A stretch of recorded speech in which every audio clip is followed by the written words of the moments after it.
Hello and welcome back to the Charity Shop Chat podcast and to part 2 of this conversation with Jen Graham, better known as Charity Shop Girl. If you're just joining us, I'm Charlotte Greenwood, retail consultant and your host for today's episode. Unfortunately, Mimi wasn't able to join us on this episode, so I am flying solo. The Charity Retail Consultancy supports charities to build retail operations that are commercially strong, people-led and fit for the future. That can look like anything from retail and e-commerce reviews to visual merchandising, gift aid, leadership development and long-term strategy. But ultimately, it's all about helping charities turn potential into real, sustainable income. Now, in part 1 with Jen, we got into the psychology of how people shop, what draws them in, what makes them stay, and what actually gets them to spend. But in this part, we're zooming out a little. We're talking about visibility, perception, and influence, from social media through to national platforms like This Morning, and what that means for the future of charity retail. We'll also be talking about Jen's work on the BBC show Shift the Thrift with the incredible Joanna Page. So let's get right back into it.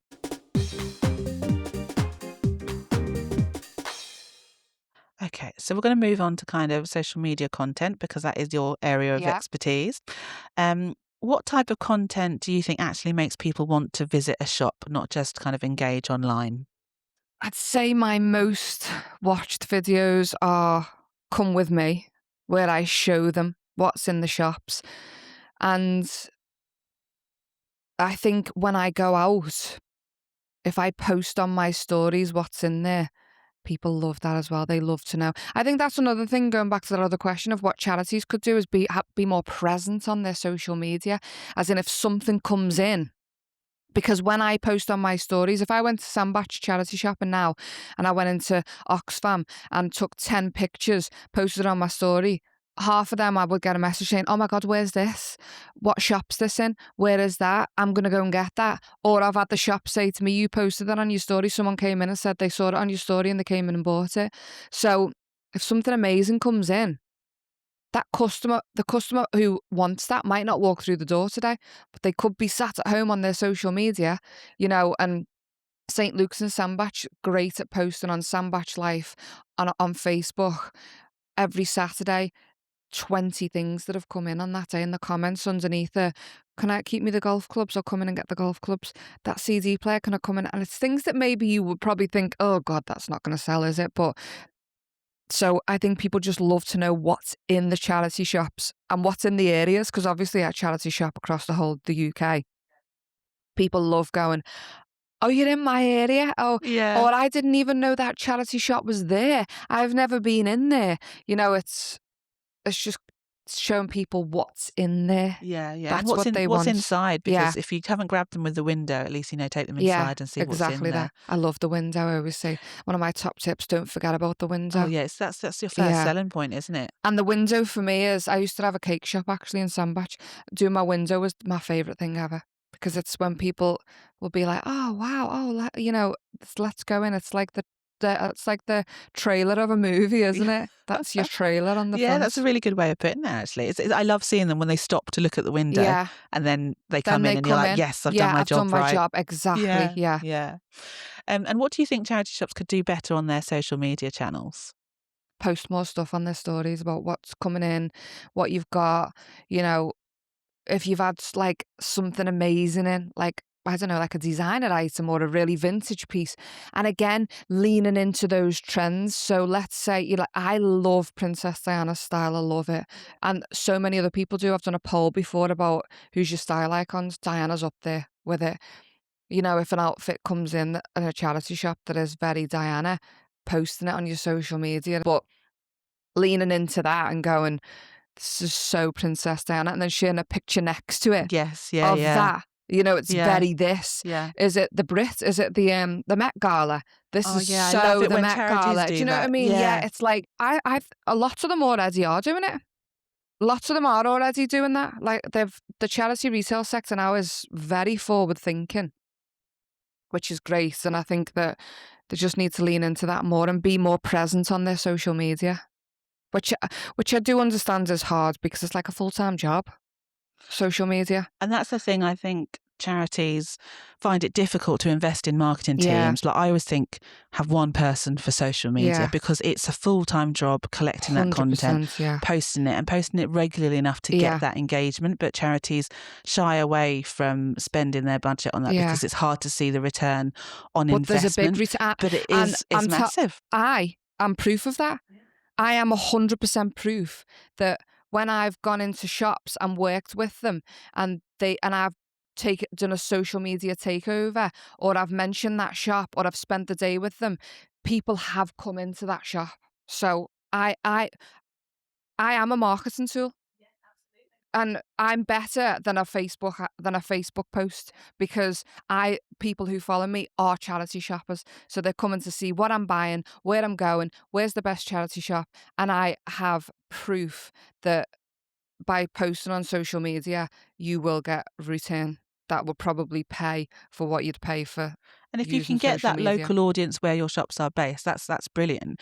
But you don't have to have them locally because if you've got an eBay shop Yeah. or an online website that sells your stuff as well, you can be targeting anyone. But yeah, but let's not also forget that when I go places, like let's say for example, I love Lincoln, I love York.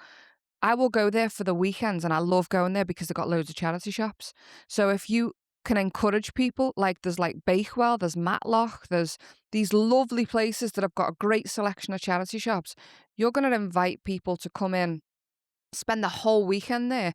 And charity shoppers love that. They love somewhere that's got a row of charity shops. What can I get to eat? 'Cause people message me all the time. I'm coming to Sandbach. Where could we stay? Where could we go for something to eat? It becomes like a day out. Yeah. No, I like that. Okay, so let's talk about visibility and impact then. So you've taken charity shopping and pre-loved fashion onto mainstream platforms like This Morning. So how did that all come about? They actually saw a video of me dancing and singing in my bedroom Love that. and asked Leanne about me, my management. And then she then told them, oh, she's actually like in fashion. She does charity shopping. And they were like, oh. And then it came from that. Oh, So brilliant. then I've been on 4 times now, which is huge. First one was talking about my charity shop top tips. Second one, I did like a Halloween special talking about bric-a-brac and how you can buying secondhand costumes and decorations. Then the third one, I styled the catwalk. And then I think the fourth one, I just do like a chat. But huge platform for charity retail. And I absolutely loved it. I loved that I was given the sector that huge voice and platform. And the things that they got were amazing. Like they had Tom Ford bags on there and everything. And like, I think it was really just shown. And apparently I have heard and seen that the ratings from those shows were really good. Oh, brilliant. That's good. Really good. That is good. Yeah. And that's the thing, because that's why we did this podcast as well, because there's loads of podcasts out there and there's Yeah. loads about the charity sector, but we couldn't find any that was about charity retail Yeah. specifically. And that was a gap that we were like, someone needs to be talking about how Yeah. great the sector Incredible. is. Yeah. So kind of going on This Morning and TV, did it change how you saw your role in the sector, about the voice you could have for us? Yeah, because I think I became a trusted voice then, where I felt like This Morning trust me to be an expert as, secondhand shopping. And, it's a huge platform to say that this is okay. Also, I talk about saying it's okay to wear something 5 times, 10 times. It's okay to, wear something that's not new. It's okay to buy your kids stuff that's not new. So I felt more of a trusted voice, that they saw me as an expert and a professional in my field. They wanted my advice. Yeah. You know what I mean? Yeah, definitely. And you've also got an amazing BBC show on with Joanna Page, Shrift the Thrift. Can you tell us a bit about that? What do you think people will get out of that show if they haven't watched it already? Oh, it's an incredible show. Again, I've said it so many times on this podcast. Great platform for charity retail, because that's what it's about. It's about charity retail, nothing else. It's not a mix of this and a mix of that. It is solely 2 people from the public going out charity shopping with 2 experts. I'm one of the experts on 4 of the episodes. You get given £100.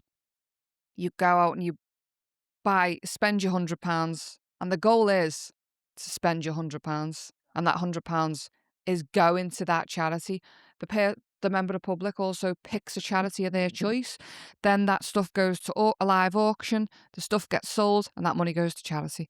So it is all around charity. So it's an incredible platform for charity retail. We visited some amazing shops, really shone a light on some incredible volunteers, shops, locations. It's not just about what we bought. So much bigger than that. It's about the areas, it's about the charities, it's about what we found, what we saw. So it's showing a lot of the charity retail sector. Yeah, and I really hope that it reaches a new audience for charity Yeah. shoppers, or just really encourages them to go in there regularly to see the newness, because donations come in all the time, don't they? I think you'll Faster see than other definitely shops. from my episodes, because I'm very much like, I'm all about fashion. So I had to be reined in a couple of times about, maybe have a look in the other sections. But I pick up a lot of really good quality stuff. So yeah, I'm excited for people to see it, and I think it will do amazing, and I think it's a great thing for charity retail. Yeah. I mean, we've got to get the awareness out there, Yeah, haven't we? For those 100%. who've never stepped in foot in a charity shop, who's Yeah. walked past, we want them to kind of walk through the doors and find the incredible finds that you guys always find. I think they definitely will. Yeah. Have you noticed a difference in how people engage with your content or charity retail since kind of all of these appearances? Have you had new followers? Have you had people say, "Oh my God, I've never charity shopped before"? Oh And yeah, I get yeah, that all the time. It's my favourite message actually, when yeah, someone says, I would never have stepped foot in a charity shop. I remember a message vividly that I got once, and someone said, I never would have, I was always too embarrassed to go into a charity shop. And this message I just love, because it just summed up charity shop. And she said, I bought a pair of curtains, a vase, a blazer, and a pair of sunglasses and some wine glasses. And I thought, that has just made my whole day, because she had a proper rummage. You know what I mean? She didn't just say, I just went in and bought one thing. The fact that she listed off what she bought, and it was so random, was like, I've just encouraged someone to have a full-blown rummage. So it was really special. And I do think that people are seeing my pages showing the amazing stuff that I find, that it doesn't have to cost a lot to look and feel great.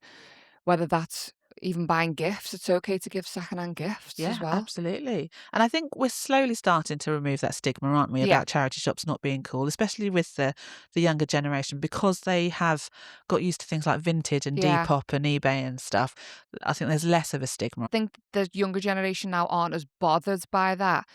I think it's more about removing the stigma from my generation. Do you know what I mean? From my era, because I think they're the ones that are still a bit like, oh, I don't know if they're the ones that, no, I've already had my picture taken and that on social media. I'm not wearing that again. I wore it already to a wedding. I'm not wearing it again. Whereas I want to tell people, it doesn't matter if you wore it again. You don't need a new outfit every time you go out. Whereas I think the younger generation, especially my kids' age, aren't really that fussed about Yeah, it. no, that's a good point, actually. I I'd say think, it's my age range, really. yeah. So where can people watch Shift the Thrift then? It's on BBC. It'll be on iPlayer. I think it's also on BBC Wales. Brilliant. Okay, well, we'll definitely have to watch that then and have a look at what Just that's don't about. remember. So we've noticed you've definitely been more visible on places like LinkedIn, helping to demystify some common misconceptions about charity retail. Was there anything that brought about this change? I think again, it's just going back to me saying that I want the charity sector to know that I'm for them as well, and I think that lots of my audience who I'm trying to reach are on LinkedIn. It's a great place for conversation, isn't it? Even those like, conversations that like, even that CEO conversation I had on there, about the pay and stuff. Or when I talked about landfill, or when I think there was I did a myth busting about why charity shops shouldn't charge pennies, and the amount of like people that were in there getting their hair off, like, I love those conversations. I love getting right in there with, actually, no, I love those conversations. So, and I feel like LinkedIn is the place for that. It is, because people do like a good debate on Yeah, they do. comments, don't Yeah. they? And it's important to get other people's views. I love those conversations. Like, it really excites me. Well, like going back to your previous point about, you're a marketing tool. Yeah. LinkedIn is like free market Yeah. research to get people's opinions Yeah, exactly. on things, and people from all walks of life, all different sectors, not even just charity retail, will jump on and give their 5 pence worth. Yeah, exactly. Yeah, so I think it's great that you're doing more of that and I think demystifying those. the reason why I'm doing more of that now is because I'm more educated. I'm Yeah. not the type of person that'll talk about something unless I'm educated by it, Yeah, which is yeah. why I don't really talk about sustainability or landfill Yeah, because that's the it's n- bonus side of yeah, charity but I retail. don't know enough about it to talk about it. But now when I'm learning about these charities and their costs and their overheads and what they do and how much it is to have a counselling session, how much it is to have to spend a day in a hospice, you know what I mean? And it's not even that, it's the afterwards. Like if I lost someone and in a hospice, they look after you after that as well. Do you know what I mean? They don't Yeah. just dump you afterwards. It's the aftercare of after you've lost that person and, these wonderful people who are working in there. So now that I feel more educated on it, I feel like I can get like these juicy conversations. And has that education come through because of your work with Yeah. charities, like being an ambassador, or do you find any of those tidbits of information on social media? Is that Oh yeah. something that charity retail should be doing? Is putting those costs out there? 100%, yeah. And I think having those things present in their shops is important, even in little photo frames, just a little something that just sticks in people's minds when they walk past. And I love educating myself on stuff that I'm passionate about. I mean, going as far as my migraines. I'm a migraine sufferer. I go to migraine conferences, I listen to podcasts, I read books because I want to understand what I'm living with. And it's the same as charity shopping. I'm not just a charity shopper that goes in and does hauls. I'm here for the sector, so I want to be educated about the sector. So when someone hits me with a question, I can go, well, actually, That's which I great. love doing. I Yeah. like stand up straight and I'm like, excuse me, don't talk about my sector like that. Oh, I love that, getting defensive. Yeah, I do. Getting all mama bear of the Yeah, I charity do. shops. Because I love the sector. Like, and I will say this, and I love this. I say it all the time. I've done so many jobs in my life. I've worked in the car industry. I've sold double glazing, sold Dyson Hoovers. I've had a cake shop, and I've always just felt like this isn't it. I do enjoy it, but this isn't it. I remember standing in the back room, sorting through donations in an air ambulance about 3 years ago, and having this overwhelming feeling of this is exactly where I'm supposed to be. Oh, I love And that. when you could put me in a celebrity event, and I'll enjoy it but it doesn't fill my cup. But if I spend the day with a charity, I was recently working with Salvation Army in Nottingham. When I come out of there, I got in my car and I cried Oh, because everyone was so lovely. There's a woman who's volunteered there for 40 years, and I come out and I sit in my car and I think that is what fills my cup. It's the charity sector that it's my beating heart, and it's so important to me more than anything else. yeah, that's so lovely to hear because it is so rewarding, and quite Yes, it often is. anyone who works or volunteers for the sector, they're probably underpaid, overworked, Yeah, stressed out, but they do they it love it. because of the love of Yeah. it. It's the most rewarding job that I've ever had. And also, I always say, anyone that ever asks me if you won the lottery, what would you do? I'd volunteer. Yeah, I'd yeah. I'd like I'd volunteer and I'd do like fundraising events and I would give every bit of time I had to the sector. And I wouldn't, it wouldn't change like that question. What I mean is I wouldn't stop doing it. Yeah. I wouldn't stop shopping in charity shops. Yeah. I'd probably spend more money. You know what I mean? I would everything my heart and soul would go in to the sector. I wouldn't if I won the lottery, it wouldn't mean that I'd start shopping in I was gonna say Halfords then. Harrods. I wouldn't shop in Halfords or Harrods. But my heart belongs to the sector. No, and that's so clear. It's so obvious when talking to you Yeah. how passionate you are about the sector, and I think that is why people trust you to Yeah. be our voice out there. Because I'm yours. And I know that sounds so weird, but I say when I go into shops, they go, "Is it okay if we post you on our story? Is it okay if," or they message me, "Is it okay if we repost your video?" Take it. It's yours. The content is there for you. You know what I mean? So yeah, take it. Okay, so thinking about kind of the future, then, what do you think charity shops need to do to stay competitive on the high street? Just keep doing what they're doing now. I don't really think they need to change much. They're doing a great job. They're moving with the times. They're moving faster than regular retail. They're, you know, they're, it's coming. It's coming for charity retail, I think, big time. And they're doing the right things. 100% they're doing the right things. Yeah, keep going, guys. Yes. Keep That's that is all the I would thing, is say. just Yeah, it's keep the going. resilience. There's Yeah. nothing, there's not really a lot that I would say to change. Just keep going, keep shouting about it, keep doing what you're doing, and I'll keep coming in. And what's next for Charity Shop Girl then? Anything on the horizon for you? Um, Obviously the new BBC show. Other than that, just happy where I am. I hope to work with loads more charities. This year, I'm working with loads of new charities that I've not worked with before. Tonight, I know this is going out later, but tonight I'm hosting my very first event in Chester with Hope House. It's like a little night with CSG where you get styling tips. I'm donating stuff and I'm going to stick stickers on and put them in. And I'm so excited about it. So I hope that I get to work with more charities. I hope I get to put more charities on the map. I'm happy where I am right now. I just want to keep being there for the sector. And I love the fact that you want to get to know the purpose behind each of the charities, 100%. because there's so many good causes that charities are working for. We talk a lot about hospice because there's a lot of hospice shops within the charity retail Yeah. sector, but there are so many different causes out there that all deserve a voice in Yeah. the room. So yeah, it's great that you're trying to get behind that, definitely. Okay, so we're going to do a quick fire round. Okay. So no me. pressure. Just say the first thing that comes to mind. Okay. So we'll start with the most underrated section of a charity shop is. The men's. 100%. Agreed. One thing I'd change immediately in most shops. Nothing. They're just perfect. Yeah, You're they are. perfect. Perfect. Perfect They're charity all shops. individually got their own little thing going on. And it's different for each Yeah. customer, isn't it? Yeah. I'm more likely to buy something if The prices are. price is right. The price is right, exactly. The price is reasonable. And the easiest way to increase spend is. Consistent pricing. And the best charity shop experience always includes. A chatty volunteer. We love a I chatty love volunteer. a chatty volunteer. I know that they're not all chatty, but it's just that experience of, I love chatting to volunteers. I love it because every single one of them is individual. So I love a chatty volunteer. I think their stories are always so interesting because I'm always want to say, why are you giving your time up? And I think it's important. So I don't even mean that volunteer is chatty. I mean us being chatty as a customer to the volunteer and giving your time to the volunteer and just being chatty. Yeah. So really brilliant conversation. You can see how passionate you are about the sector, which is brilliant.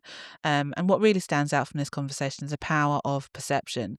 When charity shops are presented well and talked about differently to different audiences, they attract completely new people, and that is what we need as a sector. And it's not about becoming commercial retail. That's not what we want. It's about building on what makes charity retail special: their purpose, community, and circularity. And what Jen's shown here is that the potential is already there. It's often just about how it's brought to life. We see it all the time. Small changes to merchandising, layout, or how items are styled can completely shift how people shop, how long they stay, and how much they spend with you. And those small changes really add up, and that's where the Charity Retail Consultancy support organisations. Whether it's retail or e-commerce reviews, visual merchandising, mystery shops. I bet you'd love a mystery shop, Jen. Yeah, I would. You're too famous to be a mystery, though. No, they wouldn't think it was me. I need to be a mystery shop. Gift aid or leadership training with MBTI. It's about making those improvements consistent across every shop. Our visual merchandising training has seen average spend increase in charity shops by over £6. And with gift aid, we've seen conversion rates increase by 48% in just 1 month, with sign-ups doubling. So the impact can be huge when you get the basics right. So if you're listening and thinking there's more potential there, that's exactly where we can help, because the potential is already there. It's just about turning it into results. So before we wrap up, it's time for our shop shout out. So Jen, is there a charity shop, a reuse space or initiative you'd like to give some love to? Oh, that is such a hard question because everyone's got their own little individual. It's like asking to choose your favourite child. Yeah, I know. And I love them for all different reasons, same as the charity shops.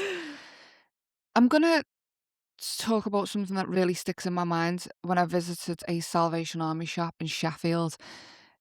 Huge charity shop, huge, like one of the biggest ones I've ever been in.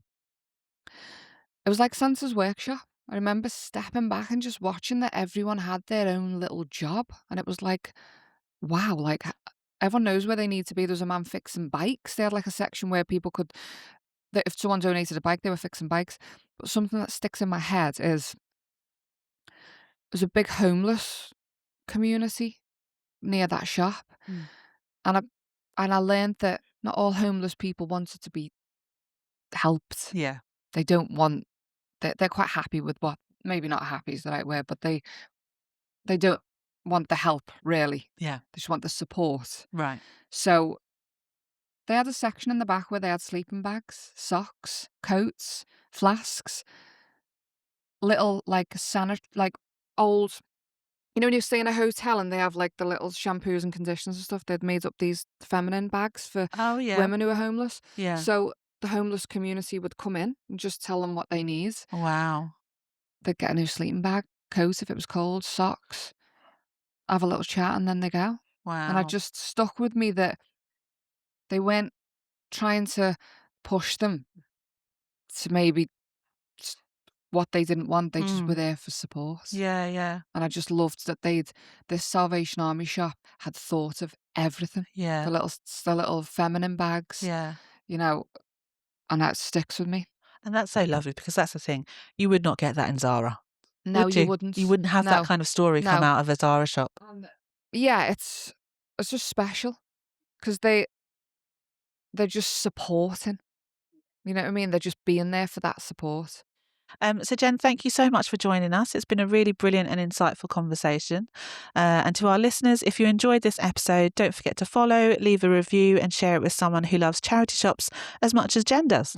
You can follow us on Instagram, Facebook and LinkedIn at Charity Shop Chat. And we actually also have videos of Jen on our YouTube channel for the Charity Retail Consultancy as well, giving her best charity shopping tips as well. So check that out.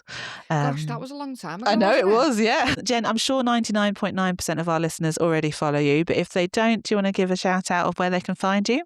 You can find me on Facebook, Instagram, TikTok, LinkedIn, and probably in your local charity shop. And now on the BBC as well.